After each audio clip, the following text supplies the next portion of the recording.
नमस्कार साथियों, आज मैं आपके साथ आत्मा से जुड़ा एक अद्भुत रहस्य साझा करने वाला हूँ जो शायद आपने पहले न सुना हो। क्या आप जानते हैं कि जिस आत्मा को आप मैं कहते हैं, वह केवल एक बार नहीं बल्कि लाखों बार इस पृथ्वी पर जन्म ले चुकी है। हाँ, आपने पहले भी मरना अनुभव किया है, बार बार शरीर बदलते हुए, कभी पुत्र, कभी पिता, कभी मित्र, तो कभी शत्रु बनते हुए। नाम बदलते हैं, जाति बदलती है, धर्म और पहचान बदल जाते हैं, लेकिन एक चीज कभी नहीं बदलती और वह है हमारी आत्मा का अस्तित्व। हम में से कोई भी इस सृष्टि में नया नहीं है। हर एक आत्मा अनादिकाल से यात्रा कर रही है। हम सब उसी पुरातन चेतना से जन्मे हैं जो स्वयं ब्रह्म है। श्रीमद् भगवद गीता में भगवान श्री कृष्ण अर्जुन से कहते हैं, हे पार्थ, तू और मैं अनेक जन्मों से गुजर चुके हैं। मुझे वे सब स्मरण है, पर तुझे नहीं। यही है आत्मा के असली स्वरूप का रहस्य। आत्मा न तो कभी जन्म लेती है, न कभी नष्ट होती है। वह तो केवल शरीर बदलती है, जैसे कोई पुराने वस्त्र को त्याग कर नया वस्त्र धारण कर ले। मृत्यु केवल शरीर की होती है, आत्मा की नहीं। शरीर पंचतत्व में विलीन हो जाता है, पर आत्मा अपनी यात्रा आगे बढ़ा देती है। मृत्यु जिसे हम अंत समझते हैं, वह दरअसल एक परिवर्तन है। देह का बदल जाना पर आत्मा का चलायमान रहना, यही है पुनर्जन्म का चक्र, जो तब तक चलता है जब तक आत्मा मोक्ष को प्राप्त ना कर ले। सनातन धर्म में कहा गया है कि आत्मा अजर अमर है। ना इसे अग्नि जला सकती है, ना जल भिगो सकता है, ना वायु सुखा सकती है और ना शस्त्र काट सकते हैं। ये नित्य है, शाश्वत है, अविनाशी है। शरीर नष्ट होता है पर आत्मा नहीं। और जब शरीर पुराना हो जाता है तो आत्मा उसे ऐसे छोड़ देती है जैसे मनुष्य पुराने वस्त्रों को त्याग कर नए वस्त्र धारण करता है। यही कारण है कि कोई बालक जन्म से ही ज्ञान से भरा होता है, कोई बिना सिखाए संगीत या ज्योतिष जानता है और कोई बाल्यकाल में ही ध्यान में लीन हो जाता है। ये सब पूर्व जन्मों की स्मृतियां हैं, संस्कार हैं जो आत्मा साथ लेकर आती है। आत्मा की यह यात्रा कभी एक सीधी रेखा नहीं होती, वह ऊपर नीचे होती है, प्रकाश और अंधकार के बीच चलती रहती है, जब तक वह पूर्ण ना हो जाए। गरुड़ पुराण में वर्णन आता है कि मृत्यु के तुरंत बाद आत्मा देह से अलग होकर यमलोक की ओर अग्रसर होती है। उसके साथ उसके कर्म होते हैं अच्छे। मनुष्य पुराने वस्त्रों को त्याग कर नए वस्त्र धारण करता है। यही कारण है कि कोई बालक जन्म से ही ज्ञान से भरा होता है, कोई बिना सिखाए संगीत या ज्योतिष जानता है और कोई बाल्यकाल में ही ध्यान में लीन हो जाता है। ये सब पूर्व जन्मों की स्मृतियां हैं, संस्कार हैं जो आत्मा साथ लेकर आती है।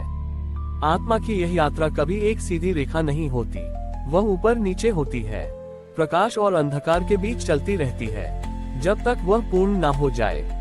गरुड़ पुराण में बताया गया है कि जैसे ही मृत्यु होती है, आत्मा शरीर को छोड़कर यमलोक की ओर बढ़ती है। उस यात्रा में आत्मा अकेली नहीं होती, बल्कि उसके साथ उसके कर्म चलते हैं, अच्छे भी और बुरे भी। इन्हीं कर्मों के आधार पर यह तय होता है कि आत्मा का अगला ठिकाना कौन सा होगा, स्वर्ग, नरक, पितृलोक या फिर पुनर्जन्म। जो आत्मा क्रोध, लोभ, मोह और वासना में फंसी रहती है, उसे बार बार जन्म लेना पड़ता है और जीवन की कठिनाइयों से गुजरना पड़ता है।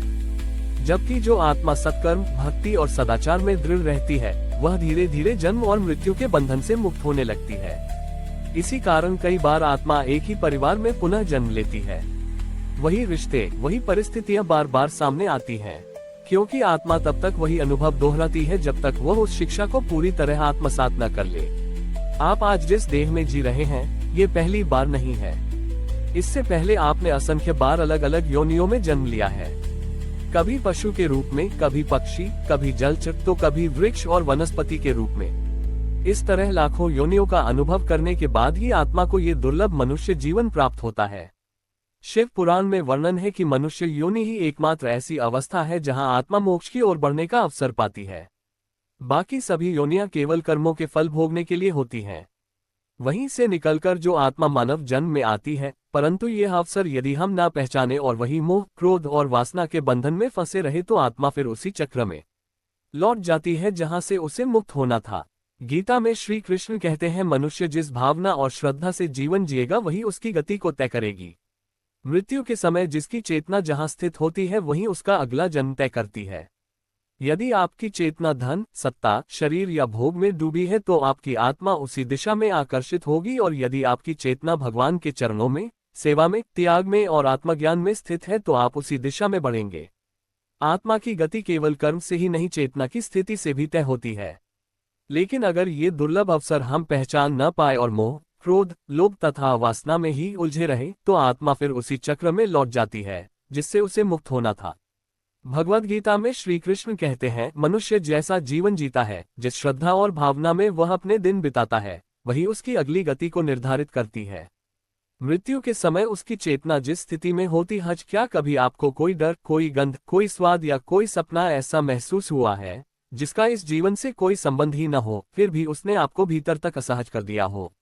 दरअसल ये सब संकेत होते हैं उन स्मृतियों के जो भले ही आपके चेतन मन से मिट चुकी हो, लेकिन आत्मा के सूक्ष्म स्तर पर आज भी गहराई से अंकित रहती हैं। वेद और उपनिषद इस अवस्था को स्मृति विलय कहते हैं। आपने कभी किसी अनजाने चेहरे को देखकर भी अपनेपन का एहसास किया है, या फिर किसी से पहली बार मिलते ही ऐसा लगा हो कि आप उसे बरसों से पहचानते हैं? कभी कोई गंध, कोई स्वाद, कोई आवाज या कोई सपना आपको अजीब सा बेचैन कर देता है, जबकि इस जीवन से उसका कोई संबंध ही नहीं होता। दरअसल ये संकेत हैं उन यादों के जो आपके वर्तमान चेतन से तो मिट चुकी हैं, लेकिन आत्मा के गहरे स्तर पर आज भी मौजूद हैं। शास्त्रों और उपनिषदों में इसे स्मृति आवरण कहा गया है। जब आत्मा नया शरीर धारण करती है तो पिछले जन्म की स्मृतियां परतों में ढक दी जाती हैं, ताकि हर जीवन को एक नया अनुभव, नई शिक्षा और नया उद्देश्य मिल सके। लेकिन कुछ आत्माएं ऐसी होती हैं जो अपने पिछले जन्म में अधूरे सपने, गहरा दुख या किसी प्रबल संकल्प के साथ इस संसार से विदा हुई थीं। ऐसे संस्कार आत्मा के साथ बने रहते हैं और नए जन्म में भी प्रकट होने लगते हैं। इसी कारण कभी कभी छोटे बच्चे बिना सीखे ही वेद मंत्र बोलने लगते हैं। कुछ बालिकाएं अपने स्वप्नों में अतीत की घटनाएं देखती हैं और कई लोगों को अचानक ऐसा अनुभव होता है मानो वे उसी परिस्थिति से पहले भी गुजर चुके हों। ये सब आत्मा के सूक्ष्म शरीर में अंकित संस्कारों के परिणाम हैं। गीता इन्हें वासनात्मक संस्कार कहती है, जो अगले जन्म की दिशा और परिस्थितियां तय करते हैं। मनुस्मृति भी यही बताती है कि हर जीव अपने ही कर्मों के आधार पर नया जन्म ग्रहण करता है। ये जन्म न तो कोई संयोग है और न ही कोई अलौकिक चमत्कार। ये वास्तव में हमारे ही कर्मों के बीज हैं, जो समय आने पर परिणाम के रूप में सामने आते हैं। जब आत्मा मृत्यु के बाद सूक्ष्म शरीर के साथ आगे बढ़ती है, तब यमलोक में उसका परीक्षण किया जाता है। यमदूत उसके पूरे जीवन के कर्मों और उसकी चेतना की गहराई से जांच करते हैं। इसी आधार पर यह निश्चित होता है कि अगला जीवन कहाँ होगा, माता पिता कौन होंगे और परिस्थितियां कैसी होंगी। ये सब आत्मा की इच्छा से नहीं, बल्कि उसके कर्मों और संचित संस्कारों से निर्धारित होता है।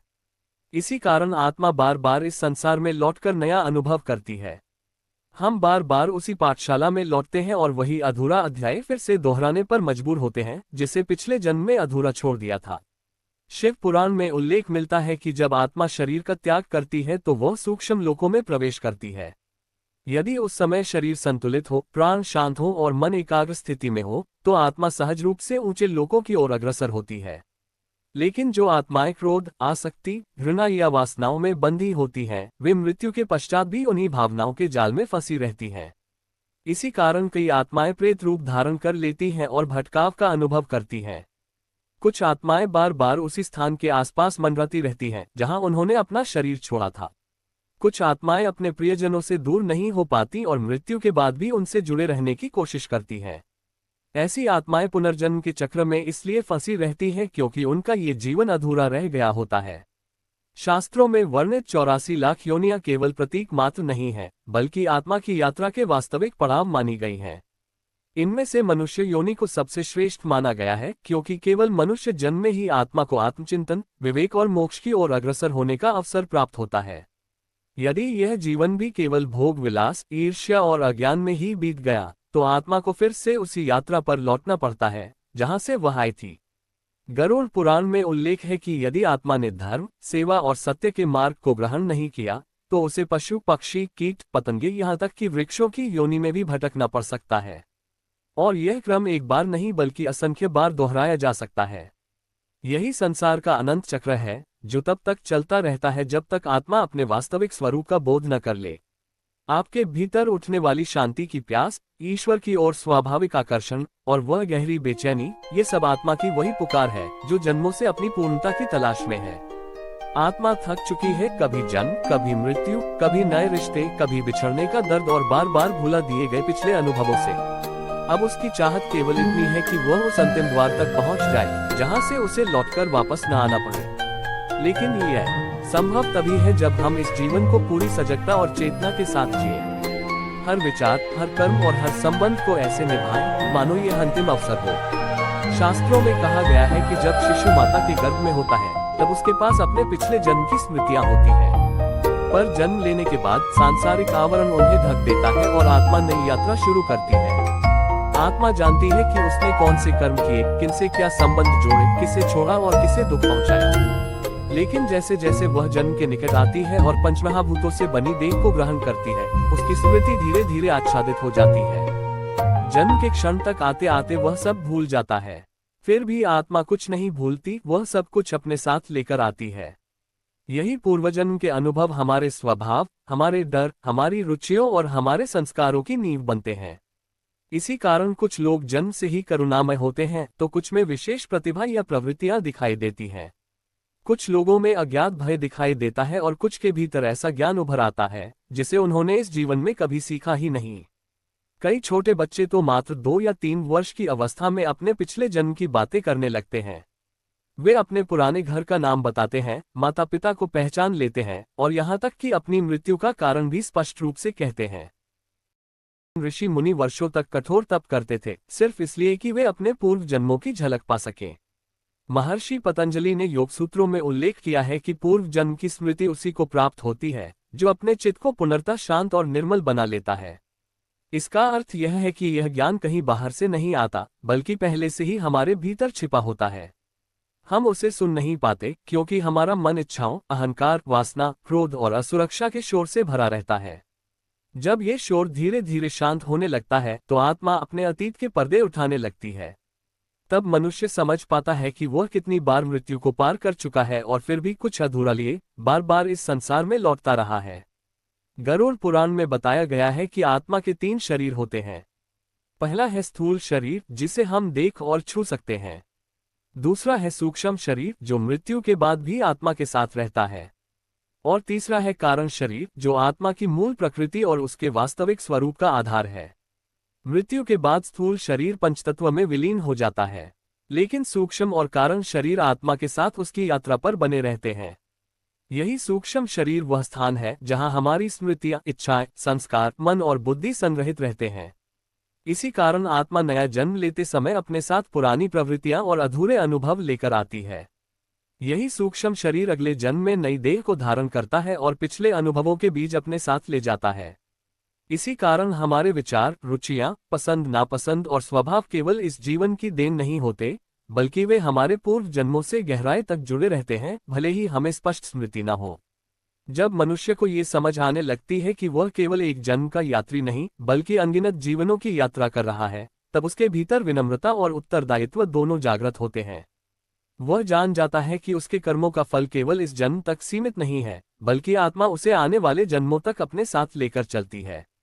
मनुष्य जब ये समझ लेता है कि किसी को ठगना, धोखा देना, अपमान करना या दुख पहुंचाना सिर्फ उस पल की घटना नहीं है, बल्कि वह कर्म आत्मा पर गहराई से अंकित हो जाता है और भविष्य में उसी रूप में वापस लौटता है, तब उसके भीतर परिवर्तन शुरू होता है। यही समझ उसे धर्म के मार्ग की ओर ले जाती है, जहां वह प्रेम, सेवा, क्षमा और सत्य के साथ जीवन जीना सीखता है। भगवद गीता में श्री कृष्ण स्पष्ट कहते हैं, जब मनुष्य अपने कर्म और धर्म को समझकर जीता है, तभी वह मोक्ष की ओर पहला कदम बढ़ाता है। आत्मा को बार बार जन्म लेने की आवश्यकता तभी होती है जब वह अपने स्वधर्म से भटक जाती है। जब आत्मा अपने कर्मों को नहीं समझती और स्वयं को केवल इस देह तक सीमित मान लेती है, तब वह अज्ञान में भटकती रहती है। लेकिन जैसे जैसे चेतना जागृत होने लगती है, आत्मा को यह एहसास होता है कि उसका उद्देश्य केवल जन्म लेना और मृत्यु को पाना नहीं है, बल्कि सीखते सीखते पूर्णता की ओर बढ़ना है। सोचिए, यदि आपने अनगिनत बार मृत्यु का अनुभव किया है, तो उतनी ही बार आपने जन्म भी लिया है। कितनी बार आपने किसी को जन्म दिया होगा, कितनी बार किसी की मृत्यु देखी होगी, कितनी बार प्रेम किया होगा और कितनी बार बिछड़ने का दर्द सहा होगा। आत्मा इन सभी अनुभवों को अपने भीतर सहेज कर रखती है और यही अनुभव अगले जीवन की दिशा तय करते हैं। हर प्रेम, हर वियोग, हर अधूरा संकल्प और हर अनकहा शब्द आत्मा के साथ जुड़ा रहता है। इसी कारण कभी कोई व्यक्ति हमें पहली ही मुलाकात में अपना सा लगता है, मानो जन्मों पुराना परिचित हो। कभी कोई स्थान हमें अचानक बेचैन कर देता है, जैसे वहां पहले कुछ घटित हुआ हो। ये सब आत्मा की स्मृतियों के द्वार हैं, जो बिना शब्दों के भी बहुत कुछ कह जाते हैं। वही आत्मा जो किसी जन्म में माँ थी, किसी और जीवन में पुत्र बन जाती है। जो कभी प्रेमिका थी, वह किसी और जन्म में बहन के रूप में लौट सकती है। और जो कभी शत्रु था, वह पुनर्जन्म लेकर आपके अपने परिवार का सदस्य भी बन सकता है। यही है कर्मों का अदृश्य जाल, जो आत्मा के चारों ओर जन्मों जन्मों तक बुना जाता है। जब तक ये कर्मसूत्र पूरी तरह संतुलित नहीं होता, आत्मा बार बार इस संसार में लौटती रहती है। गरुड़ पुराण में कहा गया है कि आत्मा स्वभाव से मुक्त है, वह किसी से बंधती नहीं, लेकिन उसके कर्म ही हैं जो उसे बांध लेते हैं। ये बंधन न तो केवल रिश्तों से होते हैं और न ही नामों से, बल्कि उस भावना से बनते हैं जिससे आपने किसी को प्रेम दिया हो या किसी को पीड़ा पहुंचाई हो। आत्मा इन भावनाओं को बिना शिकायत के अपने साथ लेकर चलती है, संतुलन की तलाश में।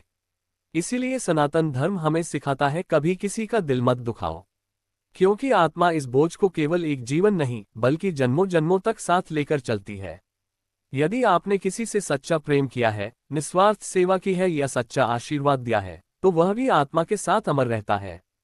और वही शुभ संस्कार अगले जन्मों में आत्मा को प्रकाश की ओर ले जाते हैं।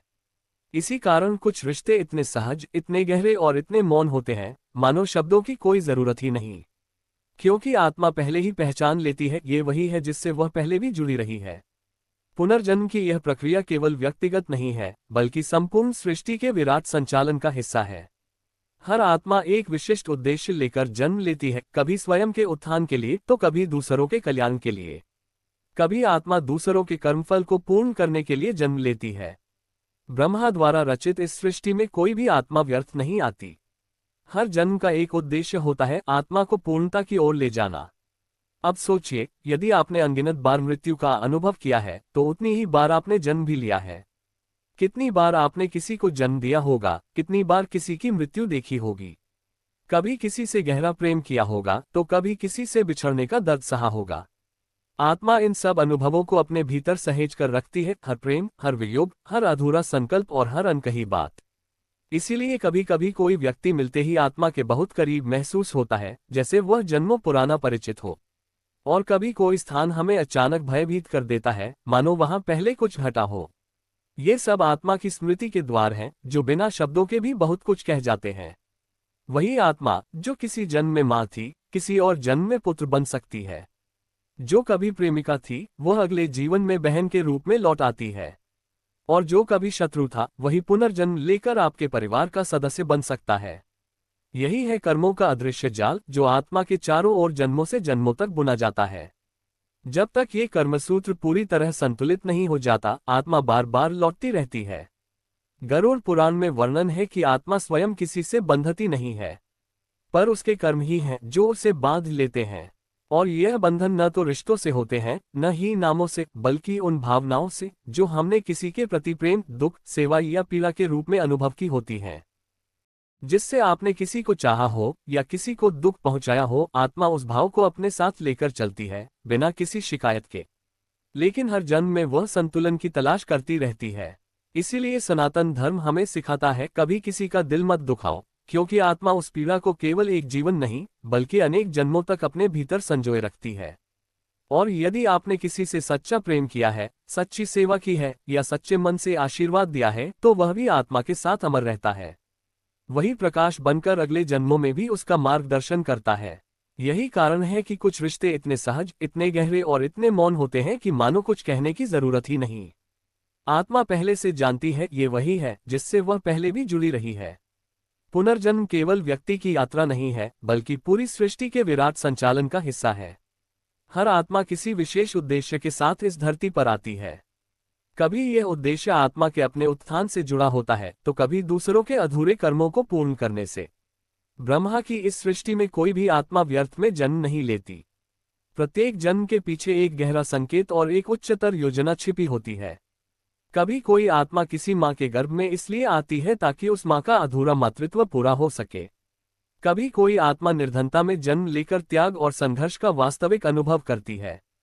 और कभी कोई आत्मा रोगी शरीर में आती है ताकि वह स्वयं और दूसरों को ये सिखा सके कि आत्मा का सत्य शरीर से परे है। शास्त्रों में ये भी स्पष्ट कहा गया है कि जीवन का अंत कब और कैसे होगा, यह आत्मा के कर्मों द्वारा पहले से ही निश्चित होता है। जब तक आत्मा के कर्म फल पूर्ण नहीं हो जाते, तब तक वह शरीर को नहीं छोड़ती। और जब वह क्षण आता है तब चाहे संसार कितनी भी कोशिश क्यों न करे, आत्मा को रोक पाना असंभव है। श्रीमद् भगवद गीता में कहा गया है, जातस्य हि ध्रुवो मृत्यु, अर्थात जो जन्म लेता है उसकी मृत्यु निश्चित है। परंतु यह मृत्यु अंत नहीं, बल्कि आत्मा की अगली यात्रा का आरंभ है।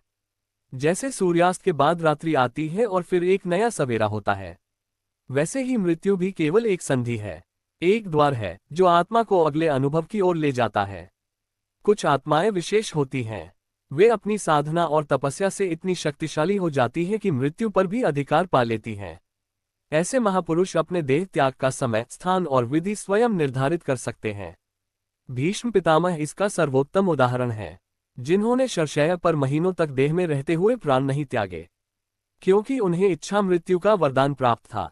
परंतु यह अधिकार केवल उन्हीं महान आत्माओं को मिलता है जिन्होंने अपने जीवन को तप, साधना और धर्म में कर्मों से सिद्ध किया हो। जिन आत्माओं ने अपने भीतर स्थित ब्रह्म को जान लिया है, उनका पुनर्जन्म नहीं होता। ऐसी आत्माएं या तो परमब्रह्म में लीन हो जाती हैं, या फिर किसी दिव्य कार्य हेतु ही पुनः अवतरित होती हैं। लेकिन अधिकांश आत्माएं अब भी इस चक्र में हैं, जन्म लेती हैं, सीखती हैं, गलती करती हैं, मृत्यु को प्राप्त होती हैं और फिर लौट आती हैं। कभी पशु बनकर, कभी मानव बनकर, कभी किसी आश्रम में तो कभी किसी युद्धभूमि में। हर जन्म आत्मा के खाते में एक नया अनुभव जोड़ देता है, एक नई शिक्षा, एक नया संस्कार, और धीरे धीरे जन्मों की यह लंबी यात्रा आत्मा को उस बिंदु तक ले जाती है जहां उससे अनुभव होता है अब लौटना नहीं है, अब इस संसार के बंधनों से मुक्त होना है। पर यह मुक्ति केवल इच्छा करने से नहीं मिलती, इसके लिए आत्मा को स्वयं को जानना पड़ता है, अपने कर्मों को, अपने स्वभाव को और उस शाश्वत सत्य को जो शरीर से परे है। जब तक आत्मा इस भौतिक संसार को ही सब कुछ मानती है, वह इसके बंधन में बंधी रहती है। और जब उसे यह बोध होता है कि यह संसार केवल एक पाठशाला है, तभी उसका पाठ पूरा होता है। गीता कहती है, विहाय कामान्य सर्वान् पुमश्चरति निःस्पृहः निर्ममो निरहंकारः स शांतिम् अधिगच्छति। अर्थात जो व्यक्ति सभी इच्छाओं का त्याग कर देता है, जो न ममता से बंधा है और न अहंकार से, वही सच्ची शांति को प्राप्त करता है। यही शांति आत्मा को मोक्ष की ओर ले जाती है। मोक्ष यानी जन्म और मृत्यु के अंतहीन चक्र से मुक्ति। लेकिन यह मुक्ति केवल त्याग से नहीं मिलती, बल्कि ज्ञान से मिलती है। जब आत्मा ये जान लेती है, मैं ये देह नहीं, मैं ये नाम, जाति, धर्म या संबंध नहीं, मैं शुद्ध चैतन्य दिव्य आत्मा हूँ, तभी उसका पुनर्जन्म रुकता है। गरुड़ पुराण में कहा गया है, जब तक आत्मा स्वयं को शरीर से जोड़ती रहती है, वह बार बार लौटती है। लेकिन जब आत्मा अपने असली स्वरूप को पहचान लेती है, तब यमलोक का द्वार भी उसके लिए बंद हो जाता है। फिर उसकी यात्रा सीधे ब्रह्मलोक की ओर होती है। पर सवाल यह उठता है कि क्या आत्मा का हर सफर केवल मोक्ष तक ही होना चाहिए? क्या हर जन्म एक बोझ है? उत्तर है नहीं। सनातन परंपरा जन्म को अभिशाप नहीं मानती, बल्कि उसे एक अवसर मानती है। सेवा का अवसर, प्रेम का अवसर और ज्ञान का अवसर। हाँ, जब ये जन्म केवल भोग विलास में व्यतीत होता है, तब वह बंधन बन जाता है। लेकिन यदि यही जन्म तप, भक्ति, सेवा और विवेक के साथ जिया जाए, तो वही जन्म मुक्ति का मार्ग भी बन सकता है। इसीलिए संत और महापुरुष मृत्यु से डराने की बात नहीं करते। वे तो जीवन के हर क्षण को सजगता से जीने का उपदेश देते हैं, ताकि मृत्यु भी एक महायात्रा बन सके। इस यात्रा में सबसे अहम भूमिका होती है हमारी सोच, भावनाओं और विचारों की, क्योंकि मृत्यु के क्षण में आत्मा जिस चेतना के स्तर पर होती है, अगले जीवन की शुरुआत भी उसी ऊर्जा से होती है। यदि उस समय मन क्रोध, मोह या द्वेष से भरा हो, तो आत्मा उसी कंपन में बंध जाती है। और यदि मृत्यु के क्षण में हम शांति, प्रेम और भगवान के स्मरण में हो, तो आत्मा उच्चतर ऊर्जा में स्थापित हो जाती है। यही कारण है कि हिंदू धर्म में मृत्यु के समय श्री राम, श्री कृष्ण या ओम नमः शिवाय के जप की परंपरा है, क्योंकि इन नामों का स्मरण आत्मा को सीधे दिव्यता की ओर आकर्षित करता है। अब सोचिए, यदि आपको आज ये पता चल जाए कि आपने पहले भी कई जन्म लिए हैं और आगे भी ले सकते हैं, तो क्या आप अपना आज का जीवन अलग ढंग से नहीं जिएंगे? जब आत्मा ऊंचे कंपन पर स्थिर हो जाती है, तो वही उसे दिव्यता के और करीब ले जाता है। इसीलिए हिंदू परंपरा में मृत्यु के समय श्री राम, श्री कृष्ण या ओम नमः शिवाय का स्मरण करने की परंपरा है, ताकि आत्मा सीधे ईश्वर की ओर आकृष्ट हो सके।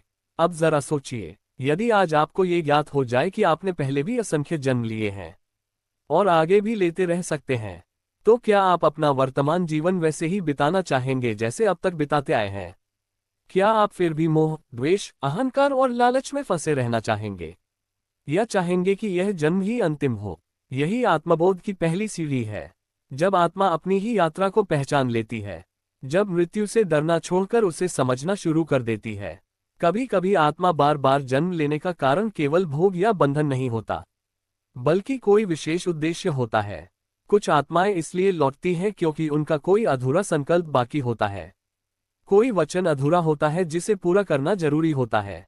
कुछ आत्माएं अपने परिवार की रक्षा करने आती हैं, तो कुछ किसी पीड़ित आत्मा को मार्ग दिखाने के लिए जन्म लेती हैं, और कुछ तो केवल इसलिए आती हैं कि वे स्वयं प्रकाश बनकर अंधकार में भटक रही आत्माओं का मार्गदर्शन कर सकें।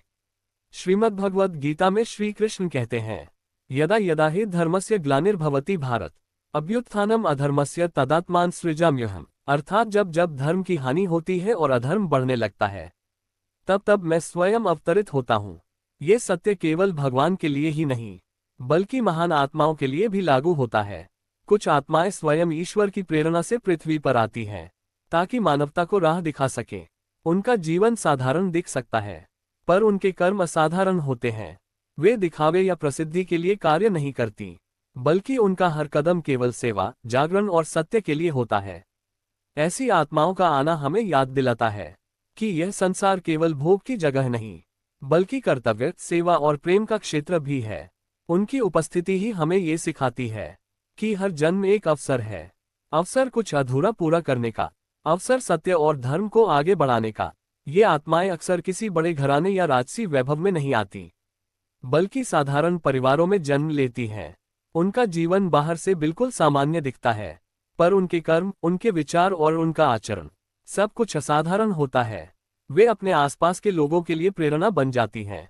बिना किसी प्रवचन के, बिना किसी शास्त्र को खोले, वे अपने जीवन की सादगी से ही ज्ञान का संचार करती हैं। उनका मौन ही उपदेश बन जाता है, और उनका प्रेम हर दिल तक बिना मांगे पहुंच जाता है। ऐसी आत्माओं के पास न तो कोई विशेष ग्रंथ होता है, न कोई दीक्षा, न कोई दिखावा। उनका धर्म केवल उनके कर्म होते हैं। वे लौटती ही इसलिए हैं, पुनर्जन्म की सीढ़ी चढ़ने के लिए नहीं, बल्कि दूसरों को सहारा देने के लिए। वे आते हैं ताकि किसी गिरते हुए को उठाया जा सके, किसी अंधेरे में भटकते को राह दिखाई जा सके। और जब उनका कार्य पूर्ण हो जाता है, तो वे उसी मौन भाव से संसार को छोड़ देती हैं, जैसे कभी बिना शोर किए इस धरती पर आई थीं। लेकिन यहाँ एक प्रश्न उठता है, क्या हर आत्मा को अपने पिछले जन्मों का ज्ञान हो सकता है? क्या हम सब ये जान सकते हैं कि हम कौन थे, कहाँ थे और क्यों लौटे हैं? उत्तर है हाँ, पर यह ज्ञान केवल उन्हीं को मिलता है जो अपने भीतर के शोर को शांत करना सीख लेते हैं। जब मन का कोलाहल रुक जाता है, जब इच्छाएं और अहंकार शांत हो जाते हैं, तभी आत्मा की स्मृति खुलने लगती है, और तब इंसान यह अनुभव करता है कि उसका जीवन केवल एक बार नहीं, बल्कि अनगिनत जन्मों की यात्रा का हिस्सा है।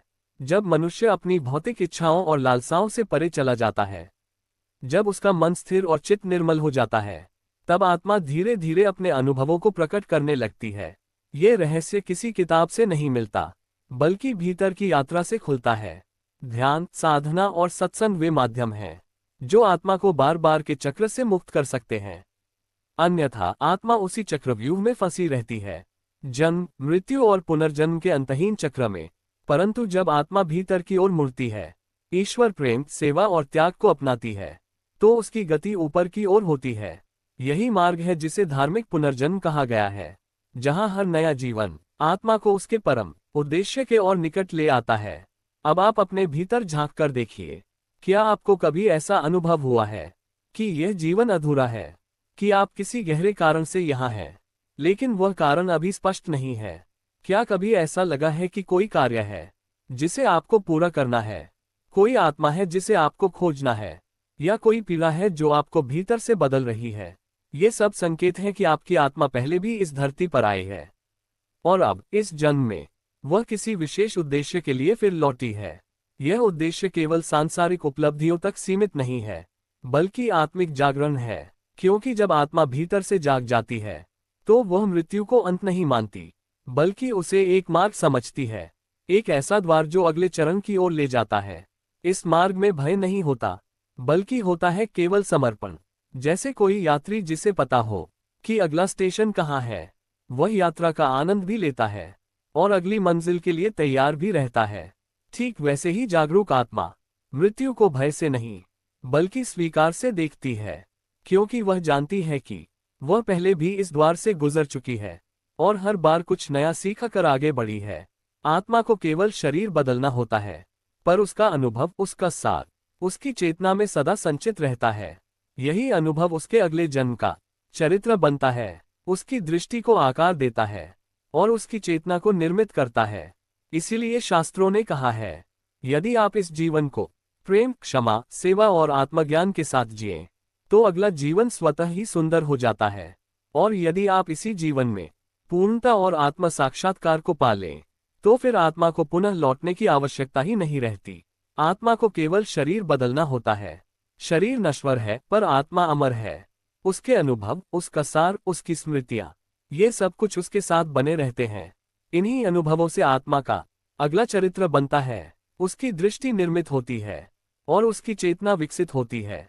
इसीलिए शास्त्र कहते हैं, यदि आप इस जीवन को प्रेम, क्षमा, सेवा और आत्मज्ञान के साथ जिए, तो अगला जीवन अपने आप ही सुंदर बनता है। और यदि आप इसी जीवन में पूर्णता को पालें, तो फिर आत्मा को अगला जन्म लेने की आवश्यकता ही नहीं रहती।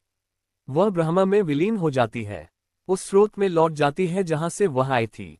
यही है पुनर्जन्म की अंतिम परिणति, यही है आत्मा की सच्ची मुक्ति। पर यह विलय तभी संभव है जब आत्मा पूर्ण हो जाए।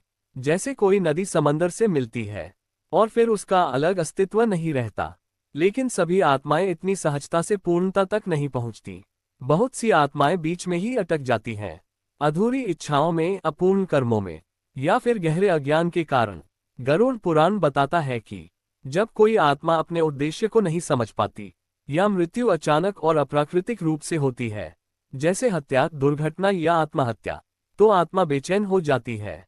वह मुक्त नहीं हो पाती, बल्कि भटकने लगती है। ऐसी आत्माएं कभी कभी अपने प्रियजनों के पास रहती हैं, कभी उन स्थानों पर भटकती हैं जहां उनकी मृत्यु हुई थी, और कभी केवल अपनी अधूरी लालसाओं के कारण इस लोक और उस लोक के बीच बंधी रह जाती हैं।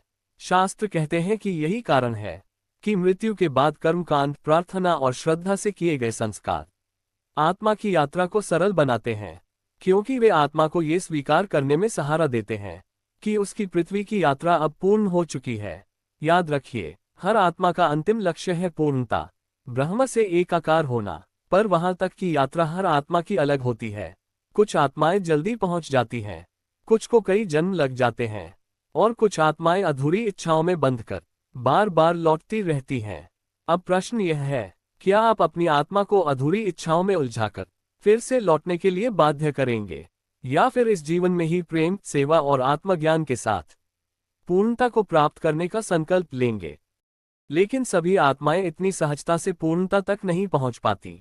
बहुत सी आत्माएं बीच के मार्ग में ही अटक जाती हैं, कभी अधूरी इच्छाओं में, कभी अपूर्ण कर्मों में, तो कभी गहरे अज्ञान में। गरुड़ पुराण बताता है कि जब कोई आत्मा अपने जीवन का उद्देश्य नहीं समझ पाती, या उसकी मृत्यु अचानक और दुखद रूप से हो जाती है, जैसे हत्या, आत्महत्या, दुर्घटना, या फिर भारी मोह और आसक्ति के कारण, तो वह आत्मा प्रेत योनि में फंस सकती है। ऐसी आत्माएं न तो इस लोक की होती हैं, न ही उस लोक में प्रवेश कर पाती हैं। वे एक बीच की स्थिति में भटकती रहती हैं, बार बार अपने पुराने स्थान, अपने अधूरे संबंध या प्रिय वस्तुओं के आसपास घूमती रहती हैं। इसीलिए शास्त्रों में श्राद्ध और पितृ तर्पण का विशेष महत्व बताया गया है। ये केवल कोई परंपरा या रिवाज नहीं है, बल्कि आत्मा की मुक्ति की प्रक्रिया है। ये वह मार्ग है जो आत्मा को आगे बढ़ने, अपने अधूरे बंधनों से मुक्त होने का अवसर देता है। यजुर्वेद में कहा गया है, श्राद्धेन पितरः तृप्यन्ति, अर्थात यदि श्राद्ध श्रद्धा, प्रेम और विधि पूर्वक किया जाए, तो यह आत्मा के लिए संजीवनी का कार्य करता है। श्राद्ध का असली अर्थ है श्रद्धा के साथ अर्पण करना, यानी केवल अनुष्ठान करना ही नहीं, बल्कि आत्मा के प्रति प्रेम, सम्मान और आशीर्वाद भेजना। जब हम अपने पितरों को श्रद्धा से याद करते हैं, उनके लिए प्रार्थना और अर्पण करते हैं, तो उनकी आत्मा को शांति मिलती है, उनकी अधूरी यात्रा को दिशा मिलती है, और साथ ही हमारे जीवन में भी उनकी कृपा और आशीर्वाद का संचार होता है।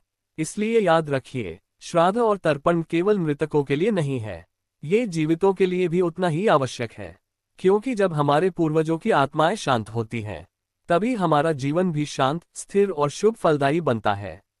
अब जरा सोचिए, अगर आपकी ही आत्मा कभी किसी अधूरी इच्छा या भावना के कारण पिछले जन्म में भटक रही होती, तो क्या आप यह नहीं चाहते कि कोई आपको याद करे, आपके लिए प्रार्थना करे, आपके मार्ग को प्रकाश दे? यही भावना हमारे संस्कारों की गहराई है। हम केवल एक जन्म को नहीं, बल्कि आत्मा की पूरी यात्रा को समझते हैं। यही हमारी संस्कृति की विशेषता है कि हम मृत्यु को अंत नहीं मानते, बल्कि एक पड़ाव समझते हैं जहां से आत्मा नई दिशा की ओर बढ़ती है। इस यात्रा की गति को तेज या धीमा करने वाला कारण केवल एक है, कर्म और चेतना। आत्मा जब पुनर्जन्म के चक्र में प्रवेश करती है, तो कभी ऊंचाई की ओर बढ़ती है, तो कभी नीचे गिर जाती है।